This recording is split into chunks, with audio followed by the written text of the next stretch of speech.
Congressman Jamaal Bowman, thank you for joining us on UpFront.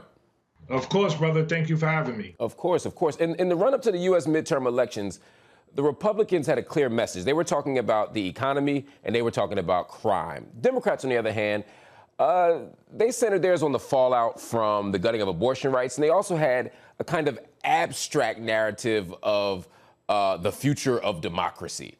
The initial impression from many was that Democratic messaging wasn't quite galvanizing voters. It wasn't quite doing the job. However, it does seem to have had an impact. Not enough to retain control of the House of Representatives, apparently, but an impact. Do you think Democratic messaging needs to change? I think it needs to be sharpened for sure. And I think there are challenges when you're trying to communicate to a so-called Big Ten. A lot more diversity in the Democratic Party, a lot of people coming from different backgrounds, coming with different ideas. You have to understand how to leverage the different voices in the party to communicate to a diverse constituency.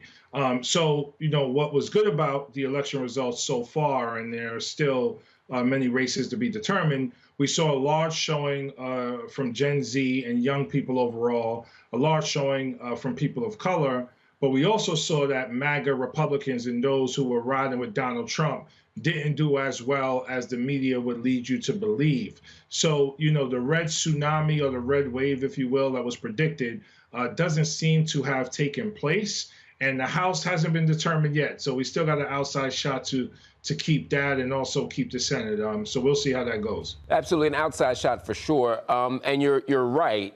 Republicans didn't have the red tsunami that they predicted. But what they have is just enough power, just enough votes, just enough seats, it seems, to derail anything that Democrats want to do this upcoming congressional season. What does that mean for the Democratic agenda? Yeah, so particularly in the House, I am not looking forward to being in the minority. But as you know, policies don't become law until they pass the House and the Senate. So the fact that the Senate might still remain in our favor is actually right for collaboration if Republicans are ready, willing, and able to do that. No, I got to pause you there because I agree, right? In the abstract, that is true. That's actually how government is supposed to work. You got different chambers, you got different people in power, you work together, you compromise, you advance policy. But that's not what actually happens, right? What we've seen is obstruction. What we've seen is gridlock. What we've seen is frustration from everybody, frankly, including the voters, that nothing's going to get done. So when you look for, you're not expecting, let's be honest, you're not expecting bipartisanship and collaboration. You're expecting a fight.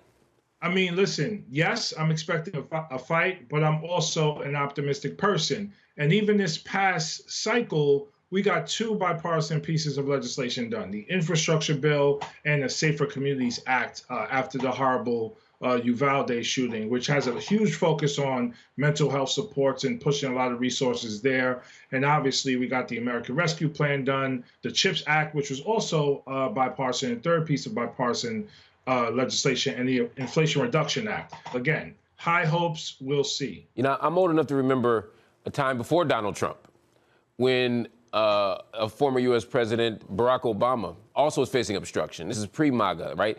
There's just a sense that Republicans aren't going to collaborate or cooperate with you. But it seems to me that even when you had both chambers of the Congress, right, which we just saw, a Democratic majority for 2 years, we didn't see significant legislation on key issues that matter. I hear you on some bipartisan bills. I hear you on some centrist policies, and I hear you on a kind of public response to a mass shooting, which we should be able to come together on. But what about the stuff that voters vote for you for, vote for other people for? Reproductive justice, reproductive rights, environmental policy, gun control, minimum wage, a universal minimum wage, a living wage even. These are things that people come to you all for, and we weren't able to get it done when you all controlled both chambers of Congress. I know you're optimistic. I know you're filled with hope. But, what do I have any reason to believe that we're going to get anything done in the next 2 years? Yeah, so add to that list voting rights. Add to that list the George Floyd Justice and Policing Act. There are many pieces of legislation that we did not get done. Historic investments in housing, going bigger on climate. But as you know, we had control of the House, control of the Senate, but there was a very slim majority. And if there were Democrats who weren't on board with policies that we were pushing, they were not going to support those policies. Enter Joe Manchin and Kyrsten Sinema, right? So it's not only Republicans who are pushing back against the policies the American people want. It's often Democrats. It's often connected to big money in politics. Why? And that's a fight. No, let me pause you there, because you just said something that's super interesting to me. Because you started by saying, look, we're a Big Tent. Basically, anybody who's not a Republican is going to be on our side. And so we have to appeal to different ideological camps, different interests, different politics. I get that. But some of this isn't about different ideology. Some of this is about what you just started to allude to, which is special interests, corporate interests, also just flat out careerism and opportunism. Help me understand why Republicans are able to speak in a single voice, even though they have ideological diversity. But when it comes to Democrats, outside of the Big Tent argument, why is it so hard for you all to come together on things that it seems like voters are sending you to Congress to fight for? Yeah, I think too many Democrats have compromised themselves to the corporate interests and the corporate lobby. And many of them have come to Congress and gotten rich and or wealthy and work with wealthy lobbyists to make sure they remain in Congress and fight for policy that support the wealthy in lieu of but doesn't support working class people. We saw that from Senator Manchin, Senator Sinema, and many members in the House as well continue to acquiesce to the corporate agenda in Congress. And that's part of the problem. Do you feel like you're getting a greater consensus for the type of work you do? We see the Working Families Party, we see DSA, we see all these organizations sort of expanding representation in Congress, but we also see significant pushback to that. How are you feeling about the actual political direction of the Congress, or specifically Democrats in the Congress? Yeah, I'm feeling good. I mean, we have other progressives who are going to be coming to Congress this cycle, but not just in Congress. I mean, we saw historic races being won at the state level as well. Governor of Massachusetts is one example of that. So we need to keep organizing to win congressional seats, as well as state, county, and municipal seats, and even school boards, man, because school boards are still implementing education policy that is harmful to Black and brown kids in school districts across the country. Earlier, you talked about Democratic Senators Joe Manchin and Kyrsten Sinema. And one of the key spaces where they have absolutely been at odds with at least the heart of the Democratic Party is immigration reform. Immigration has been a priority issue for Democrats, at least you've expressed that it is. But there has yet to be a cohesive party line. In 2021, there was a social spending plan that would have helped undocumented immigrants with their legal status. It got blocked. Again, Senators Manchin and Sinema were right in the mix of that. Why is there no clear, unified stance on immigration?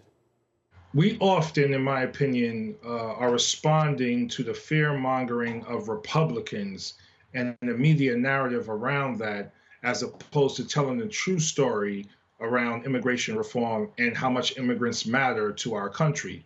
Our economy thrives when we have a robust, healthy immigration system. Our global footprint and global standing improves when we treat immigrants who are coming here seeking asylum with the utmost dignity and respect. We also have to tell the true story about how our foreign policy has been destructive to the Northern Triangle and many other countries that contributes to immigrants coming here in the first place.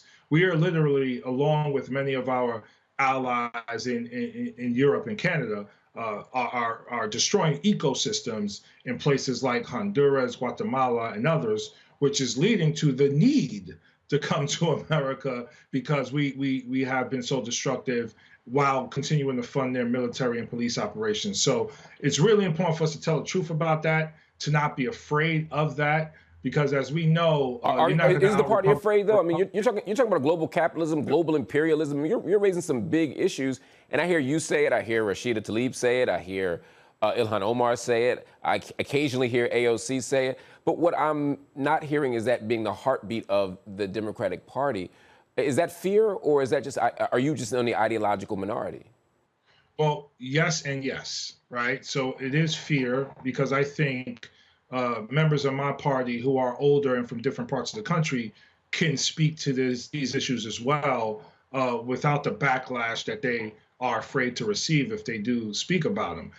It is ideological as well, and it speaks to some of the shifts that are happening in the party towards a more progressive understanding of both, not just domestic issues, but foreign policy issues. So, my job is to make sure I'm speaking truth and being responsive and representing my district in the way they want me to represent them on this issue of immigration and many others. I mean, a third of my district are immigrants. I represent them and I need to represent them with truth. When I look on the Republican side, I see DeSantis, I see Nikki Haley, I see other folk who might be the heir apparent or, who are at least in the conversation. On the other side, I don't see anybody right now who is next in line after President Biden. Biden was elected not because he was the most dazzling or energizing candidate, but because voters quite pragmatically said that person can beat Trump, right?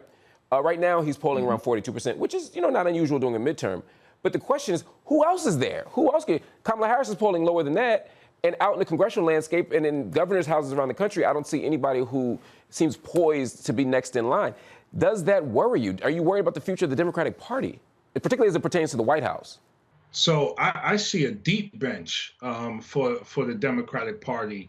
Everyone from Elizabeth Warren to Gavin Newsom to the governor of Michigan to myself to AOC to Ayanna Pressley. There are many incredibly talented, dynamic people who can galvanize the country and get them excited about what this country is supposed to be.